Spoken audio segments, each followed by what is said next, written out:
Hello, ನಮಸ್ಕಾರ. ಇವತ್ತು big boss ಮನೆಯಲ್ಲಿ ಏನೆಲ್ಲ ನಡೀತಿದೆ ಅನ್ನೋದನ್ನ ಅಪ್ಡೇಟ್ ಮಾಡೋದಕ್ಕೋಸ್ಕರ ಈ ಒಂದು ವ್ಲಾಗ್ನ ಮಾಡ್ತಾಯಿದ್ದೀನಿ. ದಯವಿಟ್ಟು ಫುಲ್ ವ್ಲಾಗ್ ನೋಡಿ. ಇಷ್ಟ ಆದರೆ ಗೊತ್ತಲ್ವಾ, ಲೈಕ್, ಶೇರ್, ಕಮೆಂಟ್ ಜೊತೆ ಚಾನಲ್ನ ಸಬ್ಸ್ಕ್ರೈಬ್ ಮಾಡ್ಕೊಳ್ಳಿ. ಬಿಗ್ ಬಾಸ್ ಮನೆಯಲ್ಲಿ ಇವತ್ತು 2 ಟೀಮನ್ನು ಮಾಡಿದ್ದಾರೆ.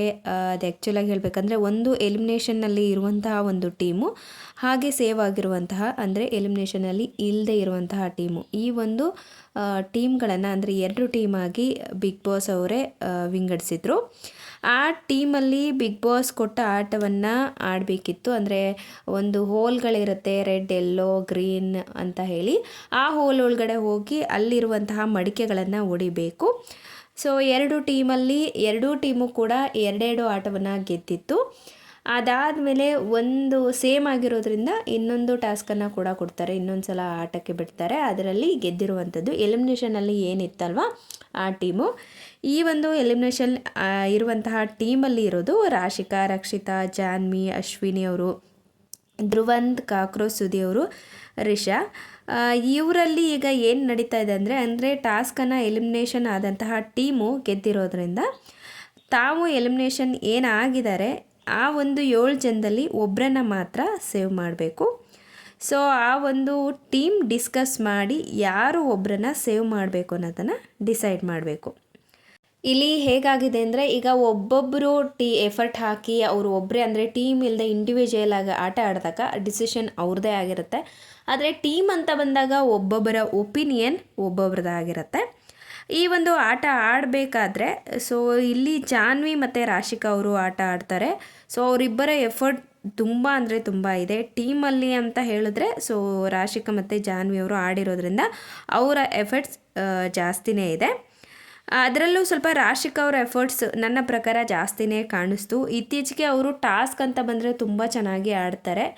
ನಿನ್ನೆ ವಿಡಿಯೋದಲ್ಲಿ ಹೇಳಿದ್ದೆ ನಾನು, ಹುಡುಗಿರಲ್ಲಿ ಸ್ವಲ್ಪ ಟಾಸ್ಕ್ಗಳನ್ನೆಲ್ಲ ಚೆನ್ನಾಗಿ ಆಡೋದು ಅಂದರೆ ನಮ್ಮ ರಾಶಿಕಾ ಅವರು.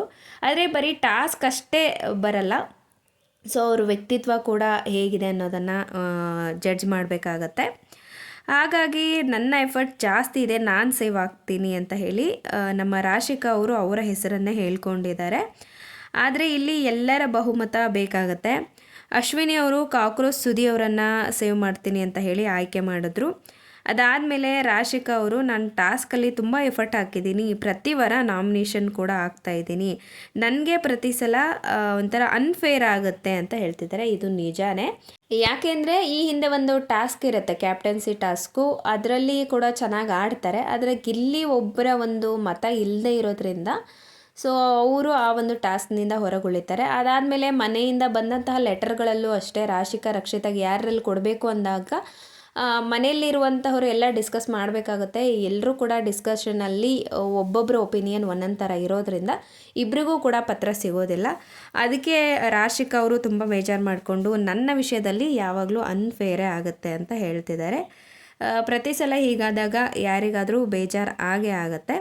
ಸೊ ಇನ್ನೊಂದು ಮಾತನ್ನು ಹೇಳ್ತಾರೆ ರಾಶಿಕಾ ಅವರು, ಟೀಮ್ ಜೊತೆ ಇದ್ದಾಗ ಎಷ್ಟೇ ಎಫರ್ಟ್ ಹಾಕಿದ್ರೂ ಕೂಡ ವೇಸ್ಟ್ ಅಂತ. ಹೌದು, ಒಂದು ಟೀಮ್ ಅಂತ ಬಂದಾಗ ಟೀಮಲ್ಲಿ ಯಾರು ಎಷ್ಟೇ ಎಫರ್ಟ್ ಹಾಕಿದ್ರೂ ಅದು ಟೀಮ್ಗೆ ಹೋಗುತ್ತೆ ಹೊರತಾಗಿ ವೈಯಕ್ತಿಕವಾಗಿ ಯಾರಿಗೂ ಹೋಗಲ್ಲ. ಯಾಕೆಂದರೆ ಸಪೋರ್ಟ್ ಕೂಡ ಇರುತ್ತೆ ಅಲ್ಲಿ. ಹಾಗಾಗಿ ಇದು ಒಂದು ಕಡೆ. ಆದರೆ ರಾಶಿಕಾ ಅವರನ್ನು ಯಾವುದೇ ಟಾಸ್ಕ್ ಬಿಟ್ಟರೂ ಚೆನ್ನಾಗೇ ಆಡಿದ್ದಾರೆ.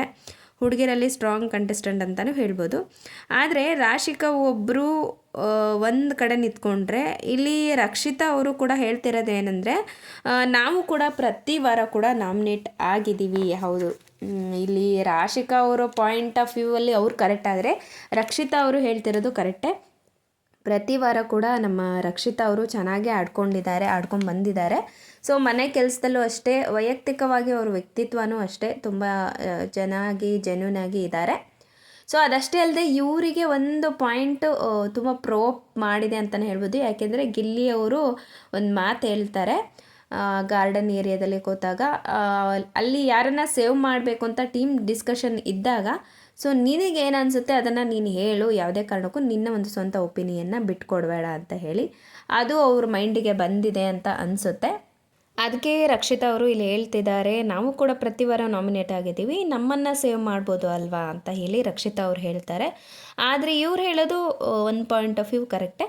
ಇನ್ನೊಂದು ಹೇಳೆಂದರೆ ರಕ್ಷಿತಾ ಅವರು ಅವರ ಪರ ಅವರು ವಾದವನ್ನು ಮಾಡ್ತಾ ಇಲ್ಲ. ಅವ್ರ ತಲೆಯಲ್ಲಿ ಏನಿದೆ ಕಾಕ್ರೋಚ್ ಸುದಿ ಅವರನ್ನು ಸೇವ್ ಮಾಡಬೇಕು ಅಂದರೆ ಇಲ್ಲಿ ಎಲ್ಲರೂ ಕೂಡ ಸ್ಟ್ರಾಟಜಿಯನ್ನು ಯೂಸ್ ಮಾಡ್ತಿದ್ದಾರೆ. ಯಾಕೆ ಅಂತಂದರೆ ಸ್ಟ್ರಾಂಗ್ ಕಂಟೆಸ್ಟನ್ನು ಸೇವ್ ಮಾಡೋದ್ರಿಂದ ಮುಂದೆ ಅವ್ರ ಆಟಕ್ಕೆ ತೊಂದರೆ ಆಗುತ್ತೆ. ಹಾಗಾಗಿ ವೀಕ್ ಕಂಟೆಸ್ಟೆಂಟ್ನ ನಾವು ಸೆಲೆಕ್ಟ್ ಮಾಡಿ ಸೇವ್ ಮಾಡಿಕೊಂಡ್ರೆ ನಮ್ಮ ಆಟ ಸರಳ ಆಗುತ್ತೆ. ಸೊ ಅವರನ್ನು ಗೆಲ್ಲೋದು ಈಸಿ ಆಗುತ್ತೆ ಅನ್ನೋದು ಎಲ್ಲರ ಮೈಂಡಲ್ಲಿರೋದು. ಹಾಗಾಗಿ ನಮ್ಮ ಅಶ್ವಿನಿ ಅವರು ಕೂಡ ಅಷ್ಟೇ ಕಾಕ್ರೋಚ್ ಸುದಿ ಅವರನ್ನು ಸೇವ್ ಮಾಡ್ತೀನಿ ಅಂತ ಹೇಳ್ತಾ ಇದ್ದಾರೆ. ಅದಷ್ಟೇ ಅಲ್ಲದೆ ಸುದಿ ಅವರು ತುಂಬ ಬೇಡ್ಕೋತಿದ್ದಾರೆ ಕೂಡ. ಏಕೆಂದರೆ ಅವರು ಲಾಸ್ಟ್ ವೀಕಲ್ಲಿ ಚಂದ್ರಪ್ರಭಾ ಮತ್ತು ಸುದಿ ಅವರು ಇಬ್ಬರಲ್ಲಿ ಒಬ್ಬರು ಹೋಗಬೇಕಾಗಿತ್ತು. ಆದರೆ ನಮ್ಮ ಸುದಿ ಅವರಿಗೆ ಒಂದು ಇಮ್ಯುನಿಟಿ ಇತ್ತು. ಸೊ ಅವರನ್ನು ಸೇವ್ ಮಾಡ್ಕೊಳ್ಳೋದಕ್ಕೋಸ್ಕರ ಅವರ ಒಂದು ಚೈನ್ ಲಾಕೆಟ್ ಏನಿದೆ ಅದರಿಂದ ಅವರು ಸೇವ್ ಮಾಡ್ಕೋಬೋದಾಗಿತ್ತು. ಹಾಗಾಗಿ ಅವರು ಇಮ್ಯುನಿಟಿಯನ್ನು ಬಳಸ್ಕೊಂಡ್ರು. ಆ ಒಂದು ಲಾಕೆಟನ್ನು ಕೊಟ್ಟು ಅವರು ಒಂದು ಸೇವ್ ಆದರು. ಹಾಗಾಗಿ ಲಾಸ್ಟ್ ವೀಕ್ ಚಂದ್ರಪ್ರಭಾ ಅವರು ಹೋಗಿದ್ದರಿಂದ ಈ ವೀಕ್ ನಾನೇ ಹೋಗ್ತೀನಿ ಅಂತ ಸುದಿ ಅವರು ಫಿಕ್ಸ್ ಆಗಿಬಿಟ್ಟಿದ್ದಾರೆ. ಸೊ ಅದಕ್ಕೆ ಸ್ವಲ್ಪ ಭಯ ಕೂಡ ಇದೆ ಅವರಲ್ಲಿ. ಹಾಗಾಗಿ ಅವರು ತುಂಬಾ ಬೇಡ್ಕೊತಿದ್ದಾರೆ ನನ್ನನ್ನು ಸೇವ್ ಮಾಡಿ ಅಂತ ಹೇಳಿ. ಗೈಸ್ ಇಲ್ಲಿ ಇನ್ನೊಂದು ಏನು ಅಂತಂದರೆ ಯಾರು ಕೂಡ ಯಾರನ್ನೂ ಇಲ್ಲಿ ಸೇವ್ ಮಾಡಬೇಕು. ಸ್ಟ್ರಾಂಗ್ ಕಂಟೆಸ್ಟೆಂಟ್ ಇದ್ದರೆ ನೋಡೋದಕ್ಕೆ ಚೆನ್ನಾಗಿರುತ್ತೆ ಬಿಗ್ ಬಾಸ್. ಯಾಕೆಂದರೆ ಸ್ಟ್ರಾಂಗ್ ಆಗಿದ್ದು ಅವ್ರು ಎಲ್ಲದರಲ್ಲೂ ಸ್ಟ್ಯಾಂಡ್ ತೊಗೊಂಡ್ರೆ ನೋಡೋರಿಗೂ ಖುಷಿ. ವೀಕ್ ಕಂಟೆಸ್ಟೆಂಟ್ ಇದ್ದು ಏನೋ ಆಟನೇ ಆಡ್ತಾಯಿದ್ರೆ ಅದು ಅಷ್ಟು ಚೆನ್ನಾಗಿರಲ್ಲ.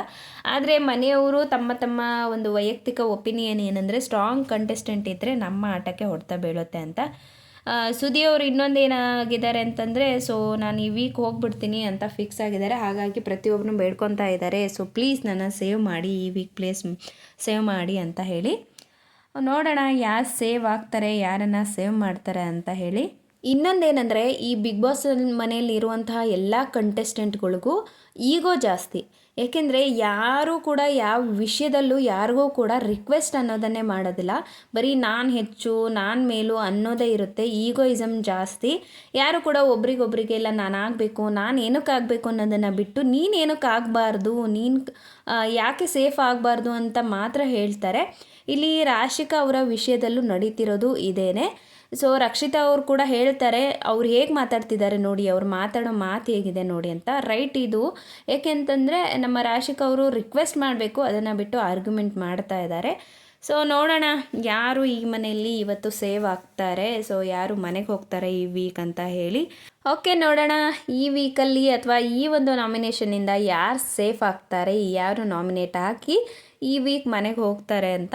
ಸೊ ಹಾಗೆ ನಿಮ್ಮ ಇಷ್ಟದ ಕಂಟೆಸ್ಟೆಂಟ್ ಯಾರು ಅನ್ನೋದನ್ನು ತಿಳಿಸಿ. ಅದಷ್ಟೇ ಅಲ್ಲದೆ ರಾಶಿಕಾ ಅವ್ರ ಮಾತು ಕರೆಕ್ಟಾ, ರಕ್ಷಿತಾ ಅವ್ರ ಮಾತು ಕರೆಕ್ಟಾ, ಯಾರ ಒಪಿನಿಯನ್ ರೈಟ್ ಇದೆ ಅನ್ನೋದನ್ನು ಕೂಡ ಕಮೆಂಟ್ ಮಾಡಿ ತಿಳಿಸಿ. ಮತ್ತೆ ಹೊಸ ಅಪ್ಡೇಟಲ್ಲಿ ನಿಮಗೆ ಸಿಗ್ತೀನಿ. Thank you, bye.